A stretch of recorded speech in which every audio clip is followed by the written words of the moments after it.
cattle. Instead, she perfected the art of surviving on her own. Without the help of a pride, this lioness had to adapt. When she hunts, the combination of patience, power, and speed is spectacular.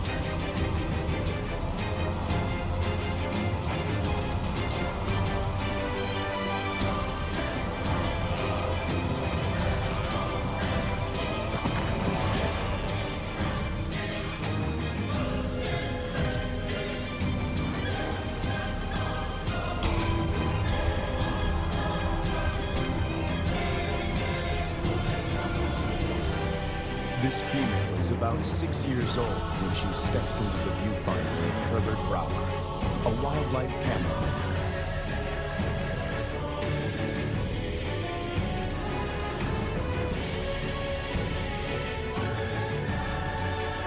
She'd been rarely seen, and if then only at a distance. But suddenly there she was, right in front of our eyes.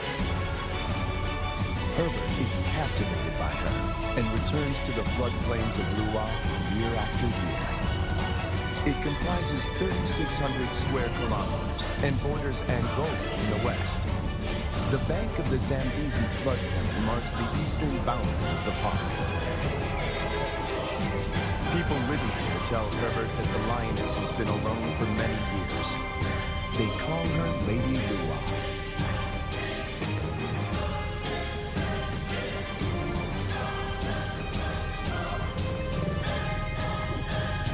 When she rolls for him, a bond develops between them that will have far-reaching consequences. There was one thing though that she could not overcome, that was her isolation. It took me 3 years of filming on the plains though to understand how lonely she really was. At night, she follows Herbert into his camp.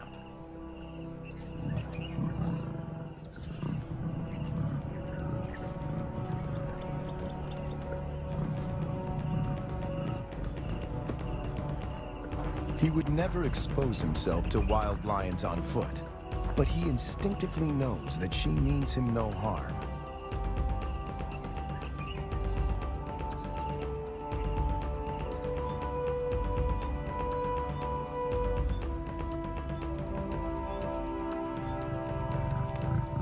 It is true that female lions can survive on their own, but they only thrive as members in a pride.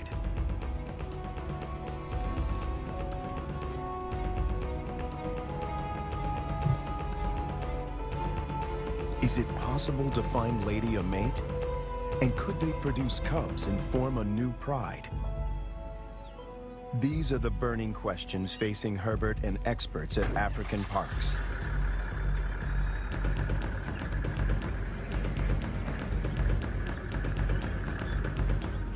Craig Reed, a manager at African Parks, and veterinarian Dr. Ian Parsons face a dilemma. Reintroducing a full pride of lions into Luwa could cause havoc. If one cow is killed or one person attacked, the local population would be up in arms. If they find her a mate, she will hopefully teach him and their cubs to stay away from cattle and people. The project is even more viable if she can transfer her impressive hunting skills. It takes 4 years of detailed planning to get the project off the ground. Lady is now collared to keep track of her movement. The average age of a lion in the wild is 16. She has about 6 years to produce a litter.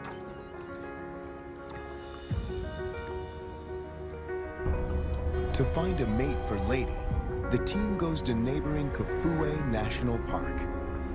Audio recordings of lionesses lure the males.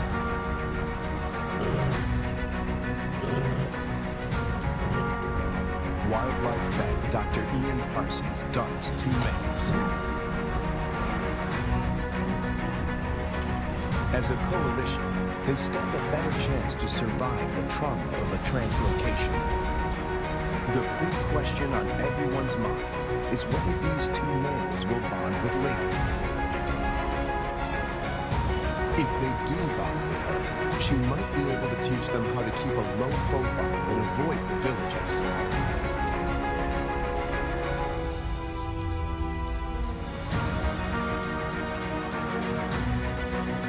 The two lions wake up in an enclosure, or a boma, right in the middle of Lady's core territory.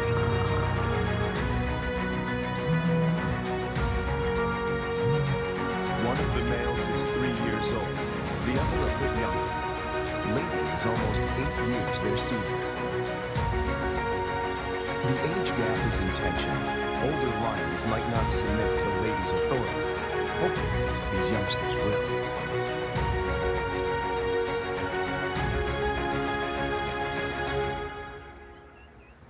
This is the first time in years that Lady has set eyes on her own kind. She keeps watch as the two males familiarize themselves with their new home. The first piece of the puzzle falls into place. But then, disaster strikes. On the 5th day in the boma, they escape. Finding themselves in a strange environment, they could take fright and bolt. To Herbert's relief, he finds them a few hundred meters from the enclosure. Lady's response is odd. She rolls to show them she is not a threat, but she doesn't approach them. The males are aware they are in her territory. Everything is new. It's going to take time to adjust. Before she leaves, Lady marks the territory with her urine. It's a strong message. She's the landowner. They are the squatters.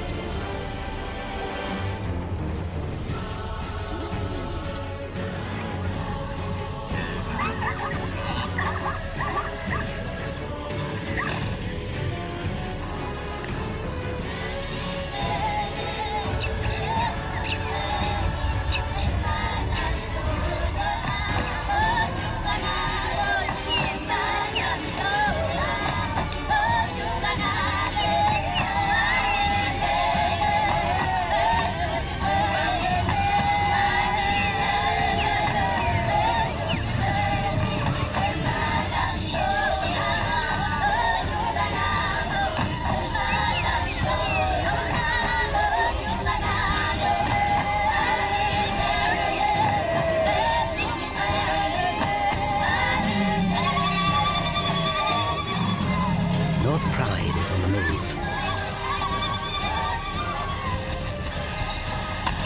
Raptors hover over a withered carcass. But there is scent of fresher meat in the wind.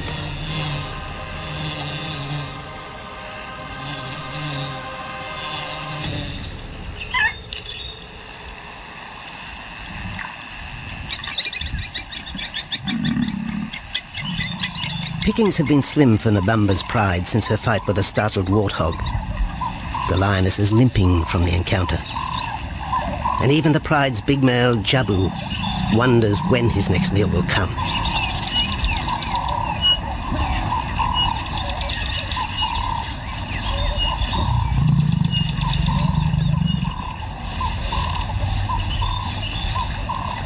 There's been no kill for 3 days, and Nabamba's cubs are hungry. Survival is tough across this tawny continent. And for the lions of Pinda Reserve, etched into the heart of Zululand, only those with speed and cunning will eat.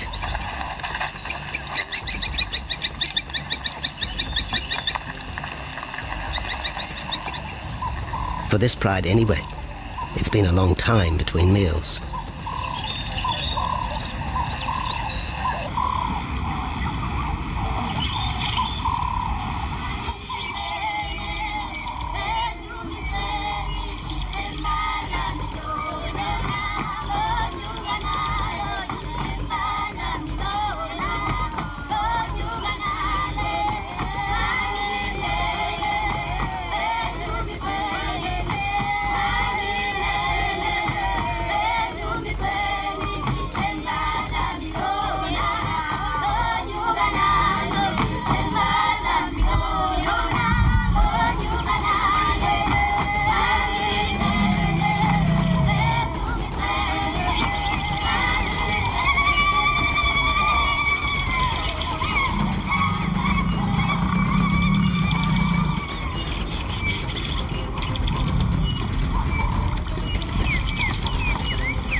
Jabu had waited too long for his lioness to feed him. Overnight, his stealth carried him into the path of a careless zebra. The rest of the herd is still skittish. One animal had already lost his tail to a hungry pride, but for the dazed stallion, it was all over in seconds.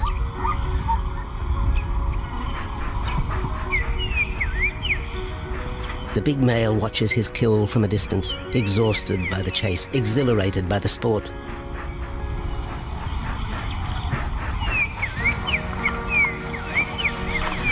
Jabu will feast later. Tired from the hunt, he needs to rest.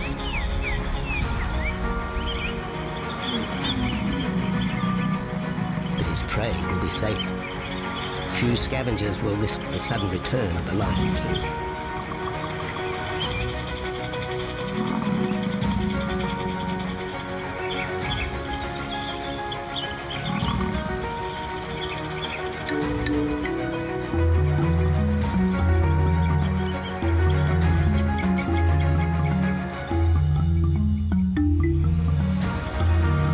Zulu trackers follow the spoor of Nabamba's pride across Mziki Marsh.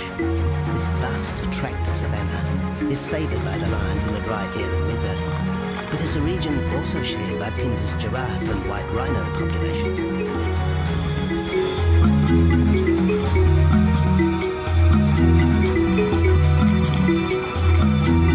Through modern times, most of southern Africa's wildlife has been ravaged by hunting and habitat loss. Farmland, overgrazed and buffeted by domestic stock, has ripped the heart out of the original bush. The open, broad-leaved woodland, acacia bushveld, and wetland habitat had all but disappeared, taking with it the wildlife.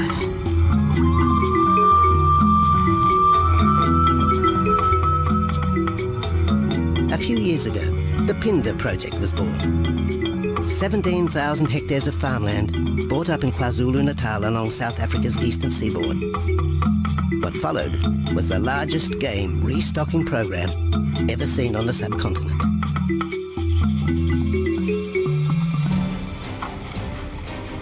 The land was overgrazed to a certain extent and wasn't in very good shape. They put all these farms together, put a perimeter fence around it, and then brought in a lot of game. And we brought in elephant, we brought in rhino. We started off with those sort of animals and then started with cheetah, bringing in cheetah onto the reserve, mainly to get them used to the area before the lions came on, because the lion is a more superior predator as such and would dominate the cheetahs. We wanted to get them settled first before the lions came in.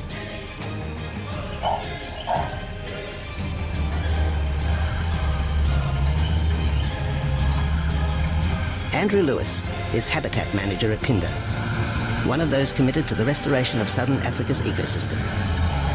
Pinda is the Zulu word for return, and the aim of his company, Conservation Corporation Africa, is to return the land to its traditional wildlife and at the same time restore the habitat to its original state.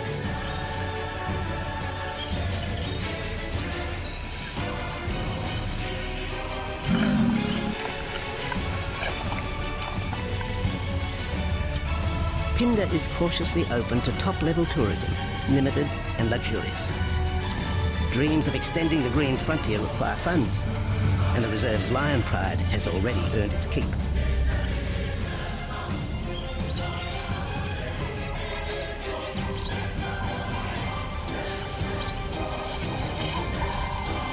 The lions on this property are actually generating revenue for the property through ecotourism, and that they are a benefit to the wildlife because of the draw card. There's a few animals, lions, elephants, for example, and rhinos, and possibly giraffes, but those are your main ones that people come to see.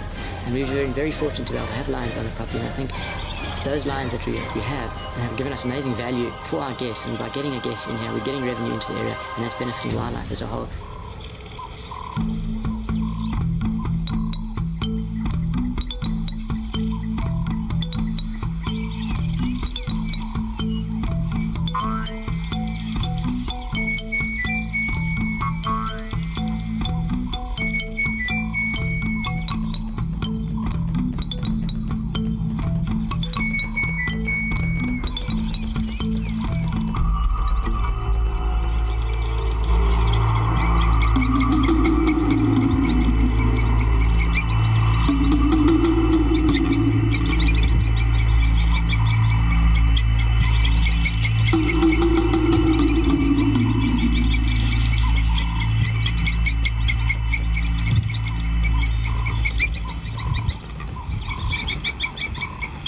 Jabu has returned to his kill.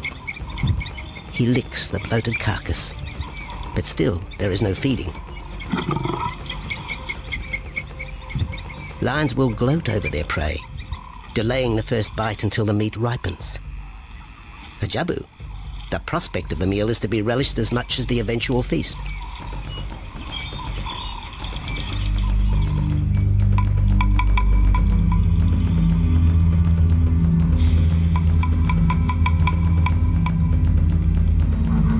Meanwhile, Nabambo's pride is on the prowl. The older cubs are 10 months now, weaned, but still dependent upon Nabambo for food.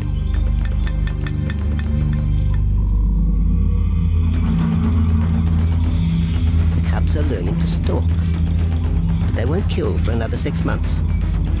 Young male lions are usually ejected from the pride when they are about 2 years old. Fending for themselves, they form hunting groups with other isolated males. Nabambo's cubs aren't sure what to do with prey so close. But the lioness isn't far behind. Their time for hunting will come.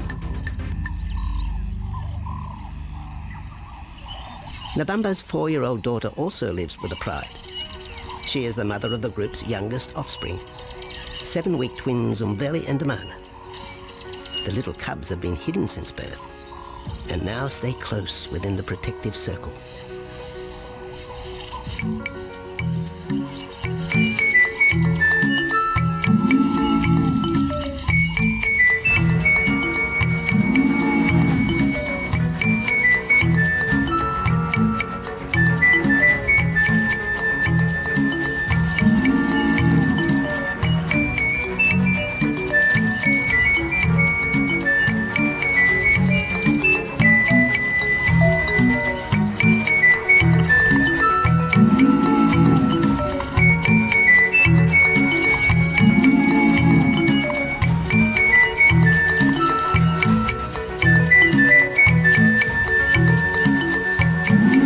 Jabu has little time for his small cub.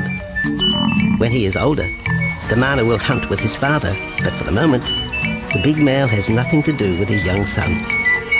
Dejected, the cub finds solace among his siblings.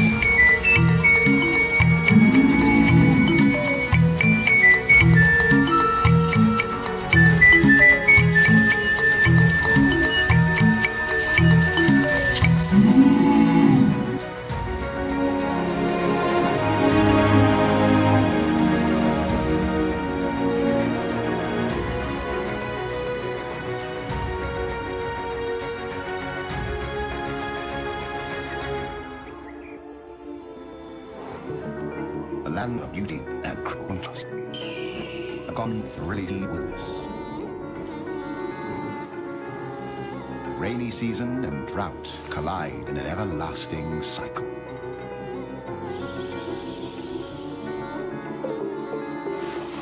One of the most fertile places on the planet. Containing 10% of all animal species on Earth.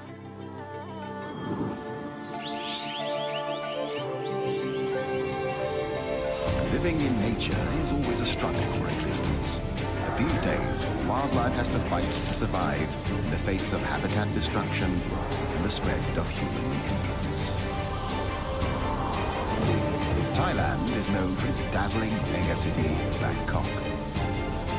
Its exquisite cuisine. Saffron-dressed monks. Exotic beaches, and a world-famous nightlife. Hardly anyone knows the hidden treasure and almost secret life of this old Asian culture, bordering Cambodia, Laos, Malaysia, and Myanmar.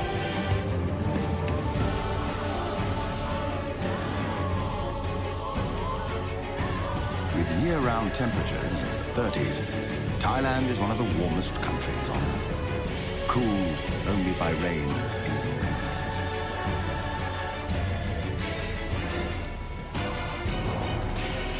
Ancient rainforests thrive under these conditions, as does one of its most enigmatic inhabitants, the great hornbill. Great fruit eaters and great predators, Hornbills are amongst the largest and strongest birds in the forest community. No less than 30 different species of hornbills live in the forests of Thailand. One of these is the helmeted. Another one is the white crown.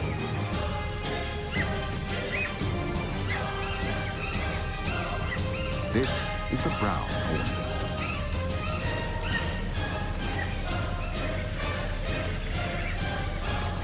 The rufous-necked hornbill.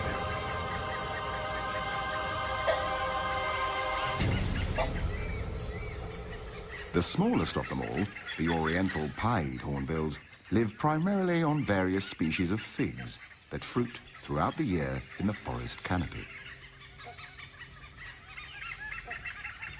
In many cases, the growing roots of the fig tree encircle the trunk of a host tree and finally kill it.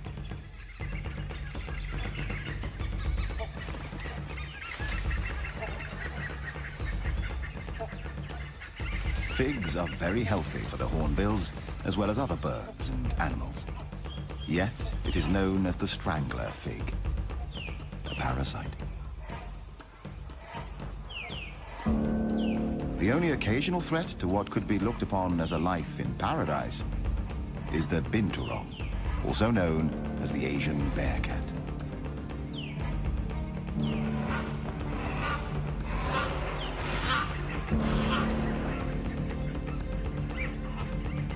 Although mostly looking for fruit, it is also keen on eggs and small birds.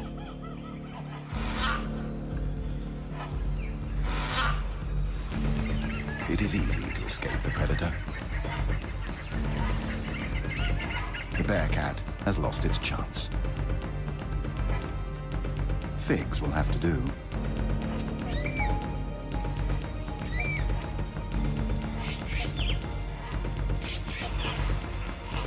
Peace is again restored to the forest canopy. Nothing better than a nap in the trees after a meal.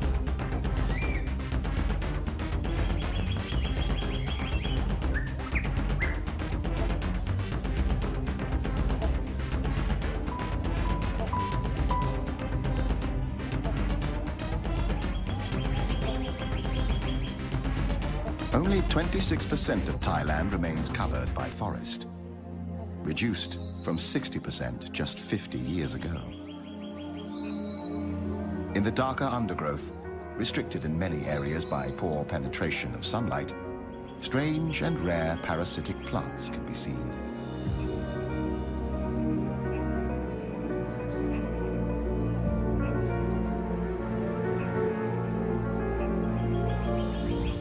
Not to mention a poorly known and recently discovered tree with leaves that turn a flaming red once a year, almost luminescent on the green tapestry background.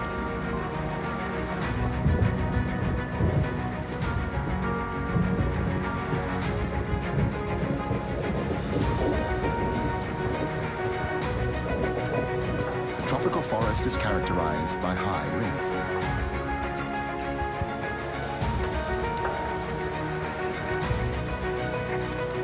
Around half of all animal and plant species call the rainforest home.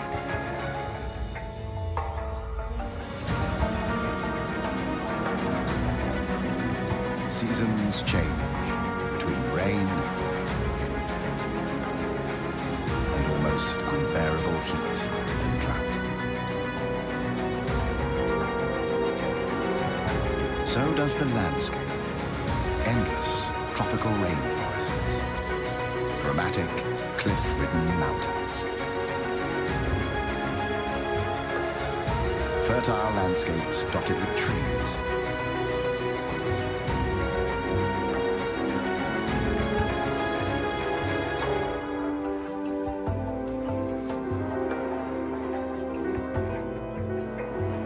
It's a busy time for mature hornbill males. The end of the monsoon season.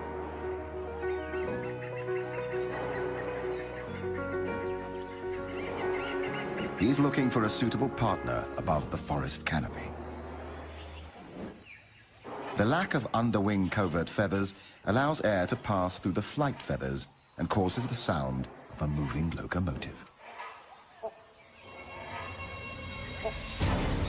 The courtship begins mid-air.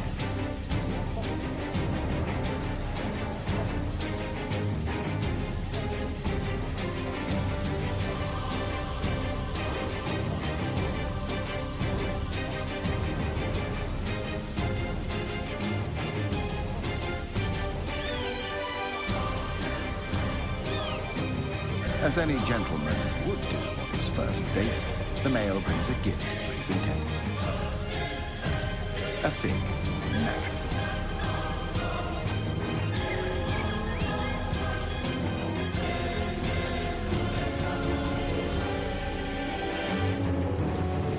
Convincing a female is not an easy task. It can take many days and nights.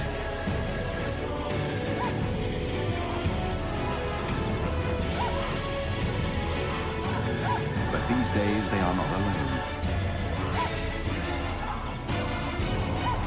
Once a year, hornbills gather into large groups for a few days to socialize and look for partners. There can be hundreds, sometimes thousands of individuals.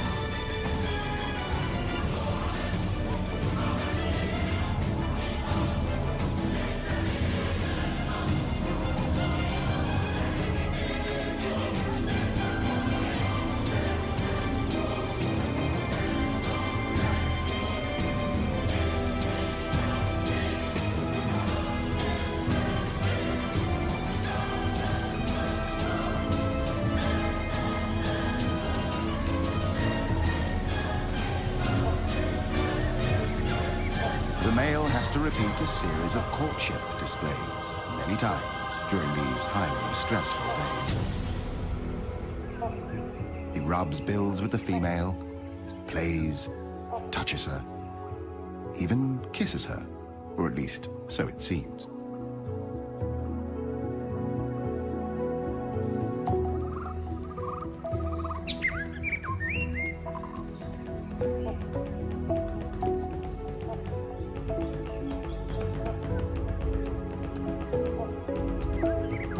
It is as if she can feel his passion. She finally accepts his courtship. Reluctantly, still playing hard to get.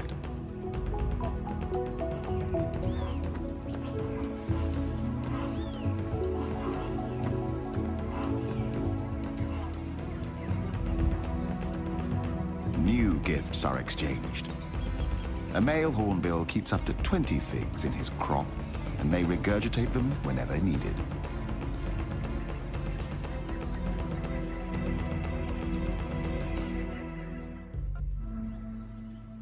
On the edge of the rainforest, another landscape shows its splendor.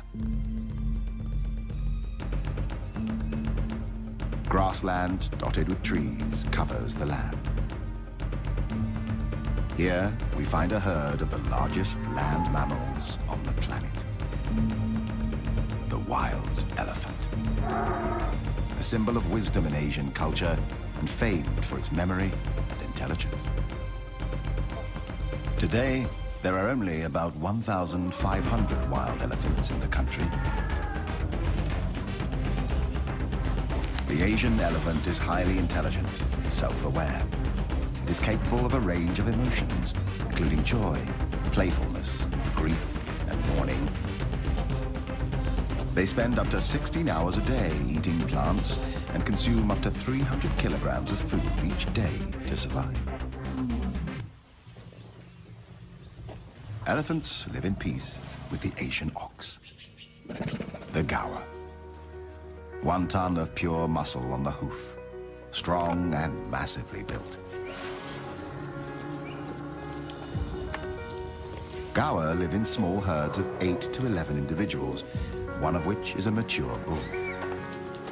More males may join the herd for mating, and individual bulls may move from herd to herd, each mating with several other cows.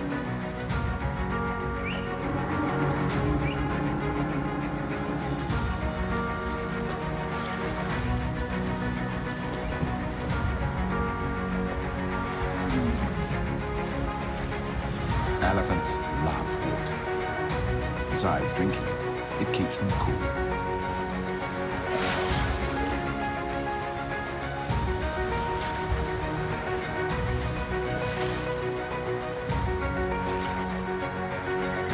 A male elephant on the other side of the small swamp is in must, a sexually aggressive period among elephant bulls. During this time, he may try to kill anybody or anything.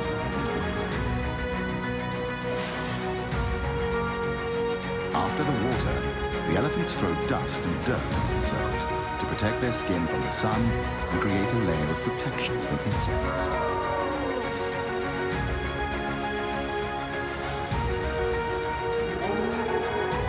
The male in must is showing aggressive behavior, and the females form a protecting circle around their young.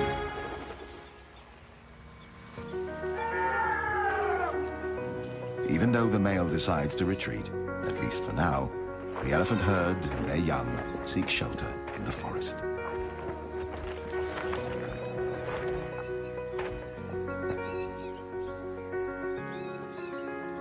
Further down the swamp, the sambar deer live in small herds of 4 to 6 individuals. One male, the stag, an adult female, and her recent young.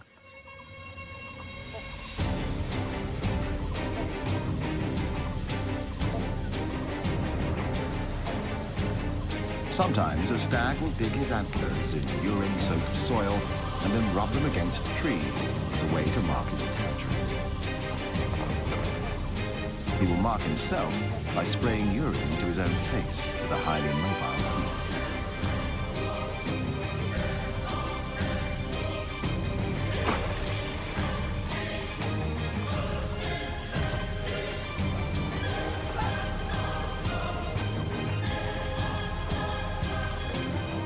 Sambars live in peace with most of the other species congregating in the swamp. However, there are enemies. The most dangerous predators of the sambar are tigers, leopards, and does, the Asian wild dog.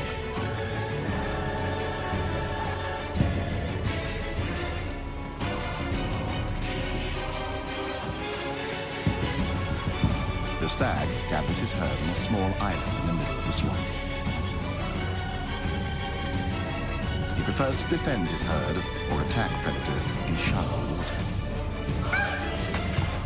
When defending the herd, the stag stamps his feet and makes a ringing call that makes the dogs nervous and warns the other members of the herd of danger.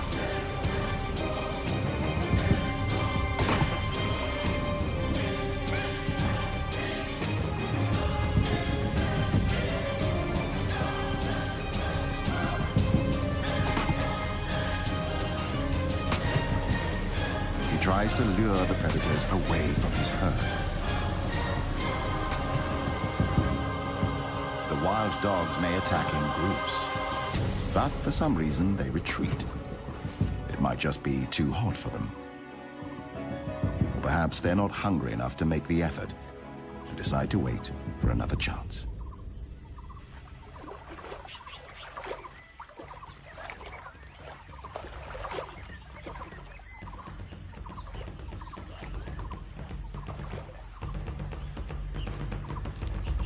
It's mating time.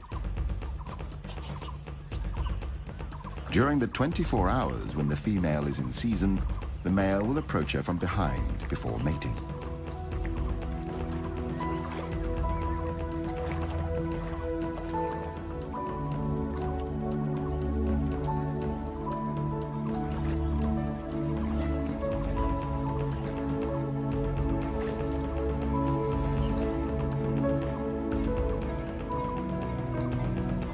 Sambars have extremely sensitive senses of hearing and smell. They are highly developed, which helps them detect predators and challengers. Another male has arrived on the scene. A rival. Sizing each other up, the two stags move into position for an unavoidable fight for dominance.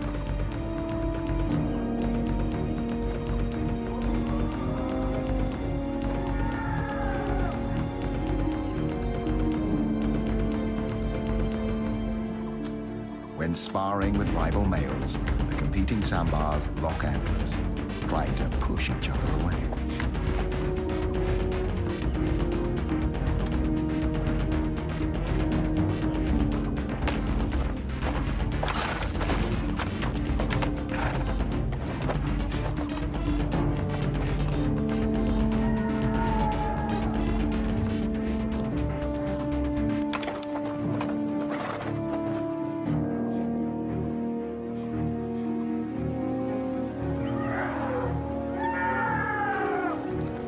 These two elephants seem inspired by the fight nearby.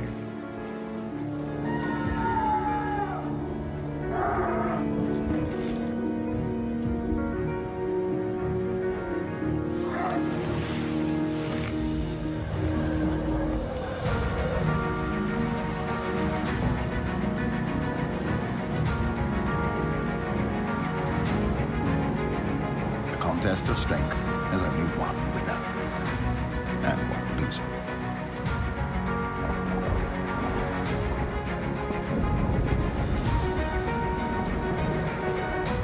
The heat and humidity triggers a dramatic change in the weather. Thunder in the distance. Monsoon rain feeds the tropical flora and fauna.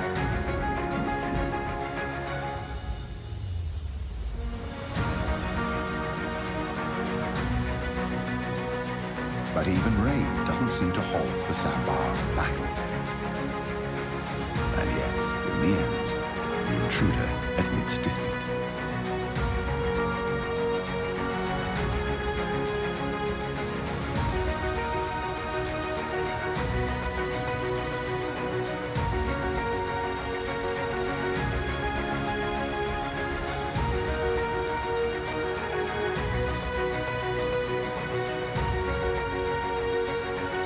The dominant stag resumes his courtship.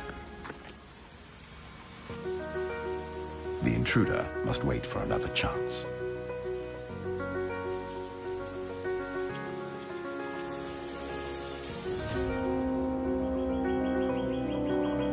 It takes a hot sun to burn away the clouds after the rain.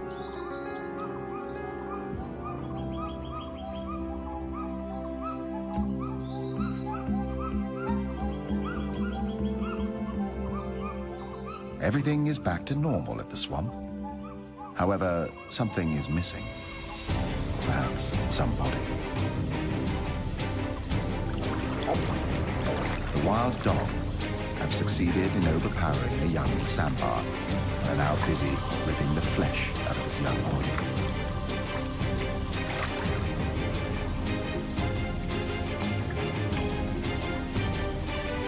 The sandbar stag can do nothing but observe.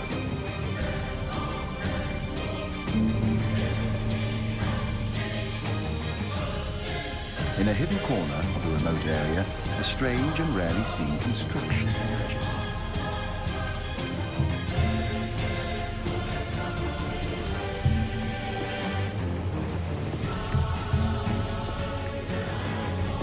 A shallow cave with characters and drawings, like old French cave art.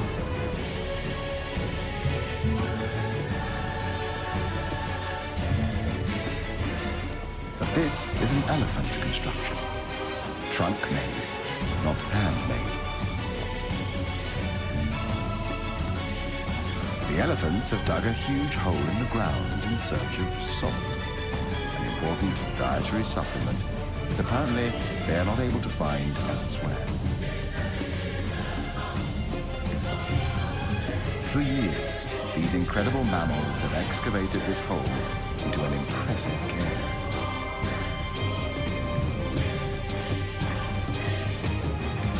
Every night they come in, nervous and unprotected from attacks, mining the cave for its life-giving salt.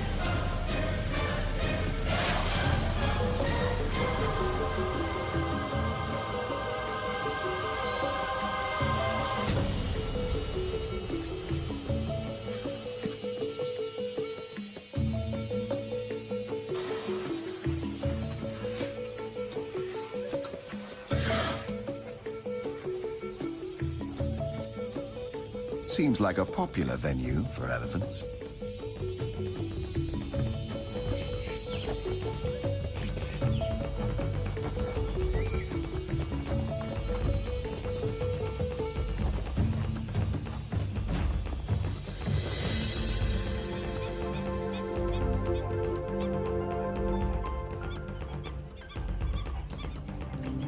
Bung Boropet, the largest freshwater lake in central Thailand. It covers an area of 224 square kilometers.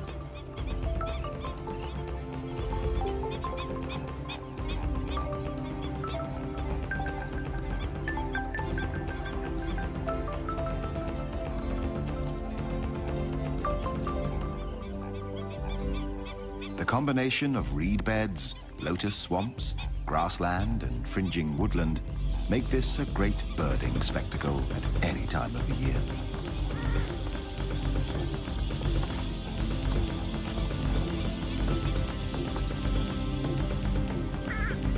A frequent sight here is the pheasant-tailed jacana, known as the water pheasant. This mystery bird is unique in the sense that it is the only member of its genus.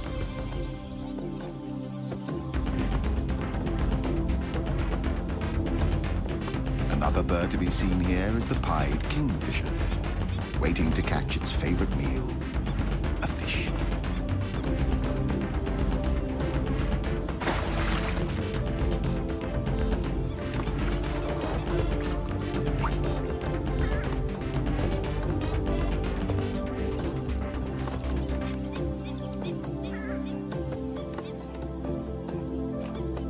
This is the purple swamp hen, also called the sultana bird, famed for its very loud, explosive call.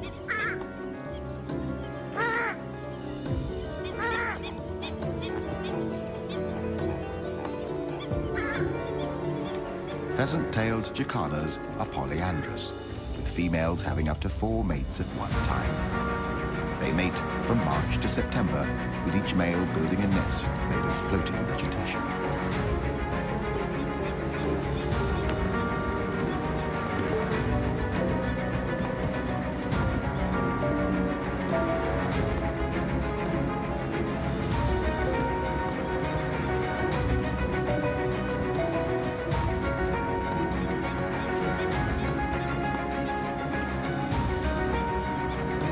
After mating, time for a little cleaning.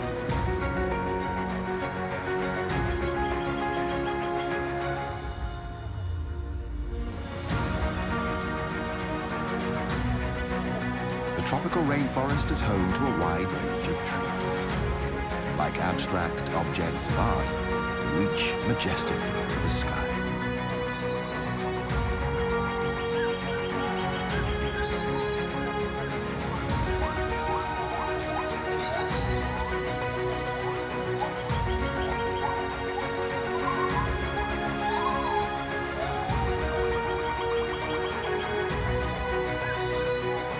There is a lot of life in the rainforest canopy. Big and noisy life.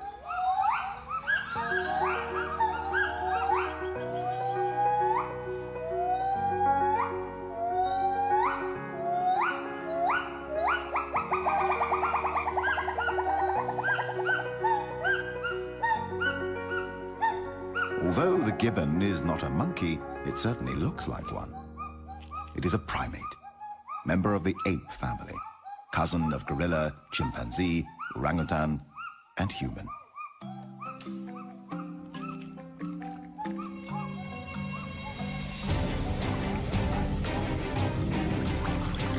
But this is a real monkey, the macaque. One of the 5 species of macaques in Thailand. Apart from humans, the macaques are the most widespread primate genus in the world. A stump-tailed macaque, known for its pink or red face and yellowish babies. For a curious baby stump-tailed macaque, grass is always greener on the other side of the hill.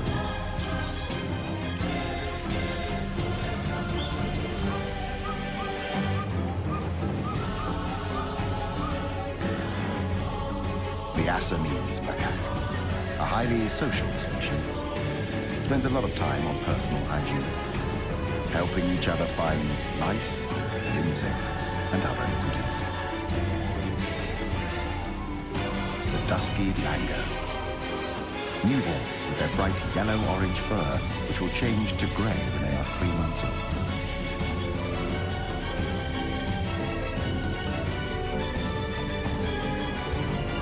The mangrove swamp on the tropical coastline is home to another of Thailand's macaques,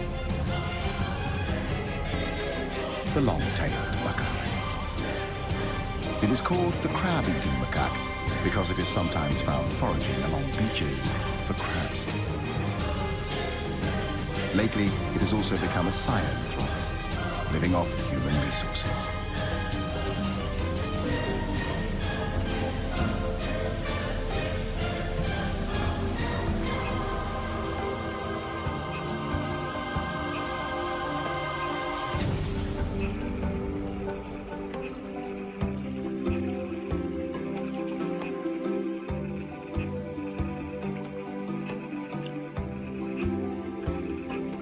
There are many ways of crossing a river. Some macaques just jump right into it. Some need to measure the temperature before taking the big leap. While this female, a mother, seems to wait like the captain of a ship.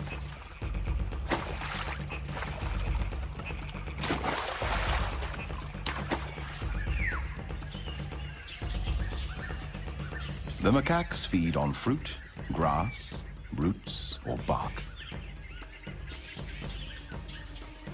Because of their anatomical closeness to humans, the rhesus macaque has been the prime choice for conducting research on human and animal-related products.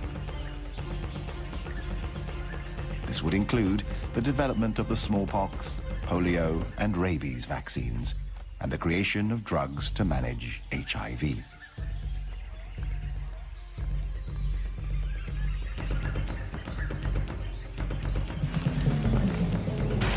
The adults are good at jumping, but for this youngster, it comes naturally too. Just like for human gymnasts, the asymmetric bar takes practice.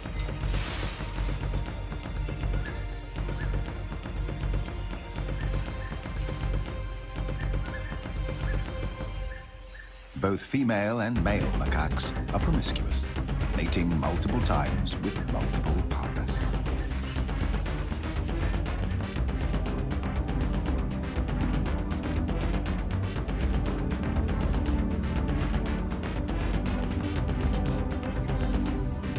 The Assamese macaque usually prefers living at high altitudes, normally above 500 meters.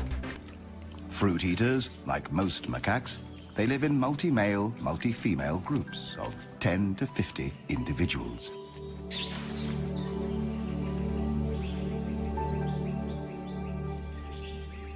Their behavior consists of foraging and social interaction, along with grooming and sleeping. However, as a female will mate with an average of 4 males a season, she often risks the wrath of the alpha male.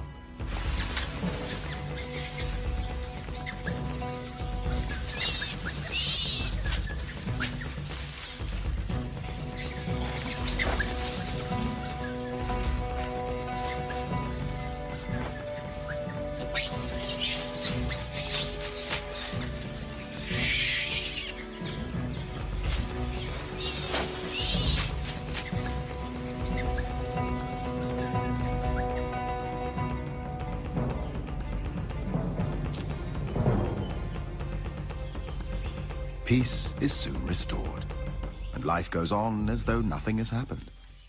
Until next time.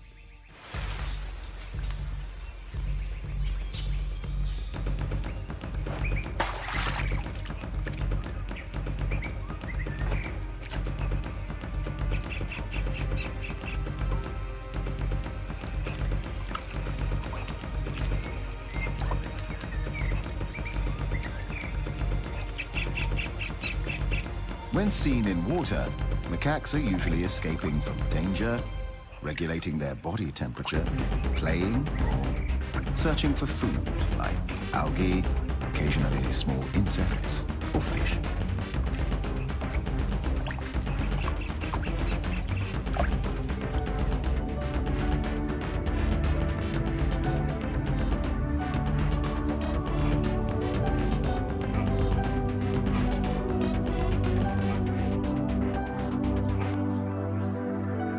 Killed by cattle farmers in Angola. Of the 5 lions, now only 3 remain. Would this be enough to start a pride? No one knows for sure. Lady, when she recovers from the anesthetic, is extremely agitated. She is on the wrong side of the fence and she can't dig her way out.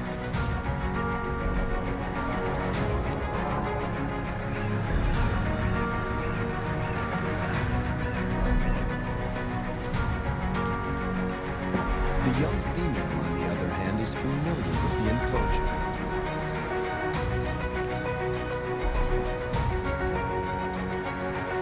This puts her in a strong position to assert power and seize authority.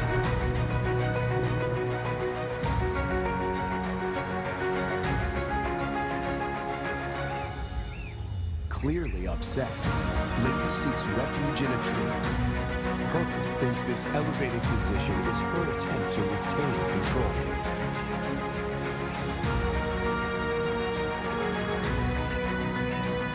Hunger eventually tempts her down.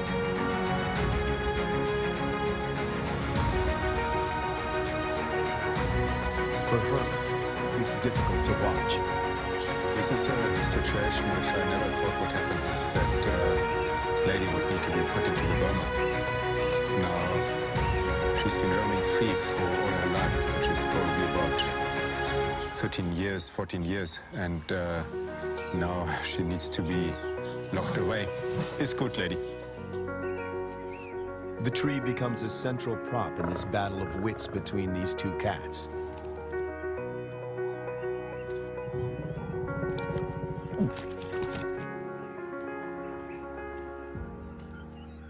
The young female catches on very quickly. She is lighter. If height is of any consequence, she can go higher.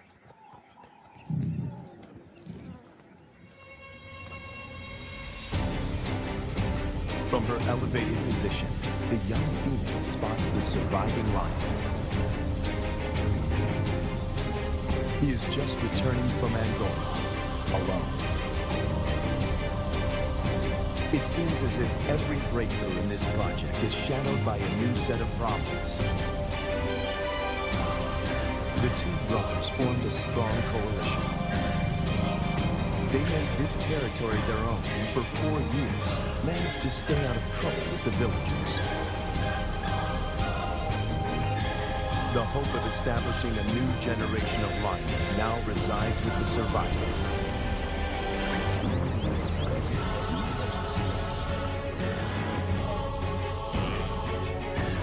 Lady and the young female emerge from the Burma after 7 weeks. The outcome of the bonding exercise is disappointing. They split up. Lady doesn't want another cat on her tail.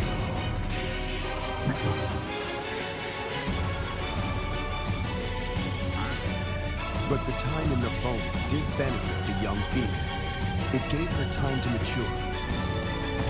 She doesn't see the male as a threat anymore.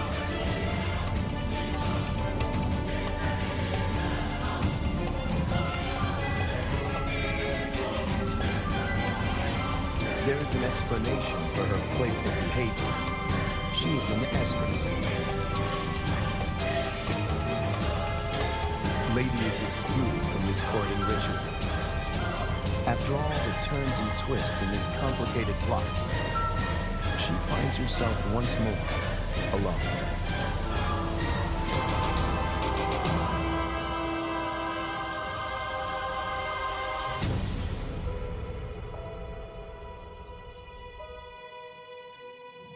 After hunting alone, the young lioness returns to the male. She is ready to mate. The project is one step closer to reaching its goal.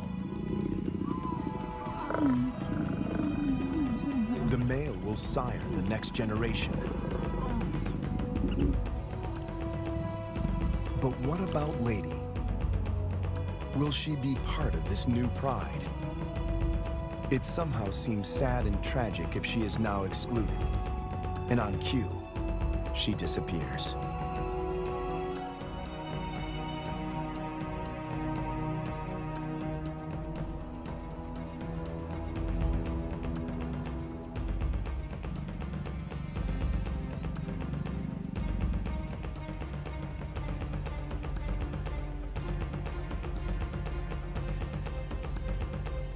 The male now follows the young female when she hunts.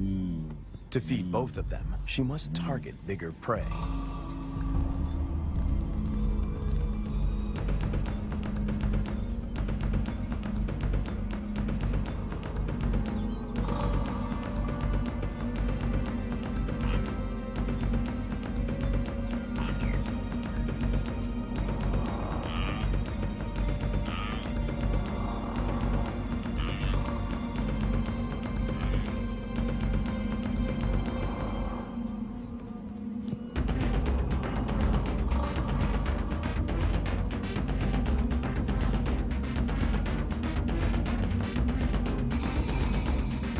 The male is not helpful. His overeagerness spoils the hunt.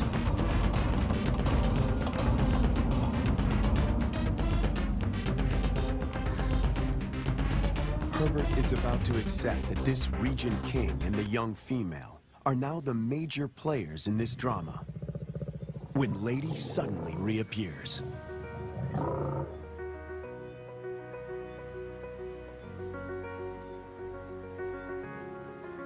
The young female watches the reunion from a distance.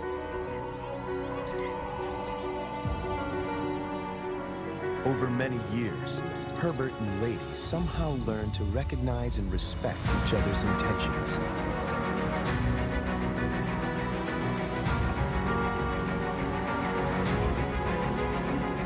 When she looks at him now, he feels he can almost hear her asking, "Is this what you wanted?" In the presence of the male, Lady lies down with the young female.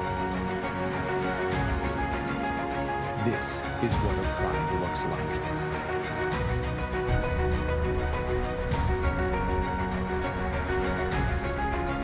After so many years, all the effort and energy that went into this project seemed to pay off.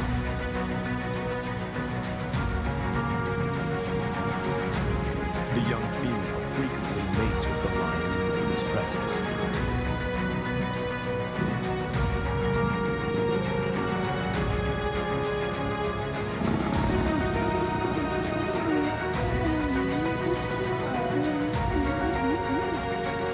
Females are the cornerstone of prides.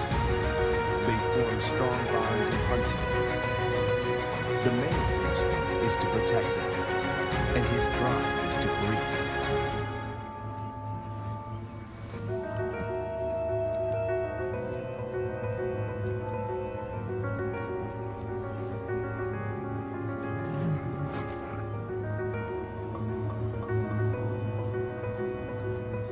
But a female in estrus that leads to mating is not a guarantee that this new pride is stable